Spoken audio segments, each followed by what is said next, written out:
এক ঝলকে ইতিহাসের কিছু গুরুত্বপূর্ণ প্রশ্ন দেখে নেব বিভিন্ন কম্পিটিটিভ এক্সামের জন্য। প্রথম প্রশ্ন, মধ্যযুগীয় ভারতে ফেনম বলতে বোঝানো হতো? উত্তর হবে অপশন বি, মুদ্রা। পরের প্রশ্ন, তাজমহল সম্পর্কে নিম্নলিখিত কোন তথ্যটি ভুল? উত্তর হবে অপশন ডি, যে সমস্ত শিল্পীরা এটিকে বানিয়েছিলেন তাদের নাম এর ওপর খোদাই করা আছে।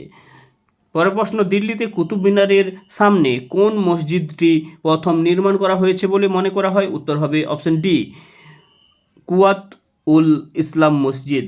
পরের প্রশ্ন, বুলন্দ দরওয়াজা কোন শহরে অবস্থিত? উত্তর হবে অপশন বি, ফতেপুর সিক্রি। পরের প্রশ্ন, হাফিজের কবিতা সংকলন দিওয়ান নামে পরিচিত, তিনি কোন সময়ের কবি ছিলেন? উত্তর হবে অপশন এ, চতুর্দশ শতাব্দী। পরের প্রশ্ন, নিম্নের কোন শহরটিতে দ্বিতীয় মহারাজা জয় সিং যন্তর মন্তর নির্মাণ করেনি? উত্তর হবে অপশন এ, এলাহাবাদ।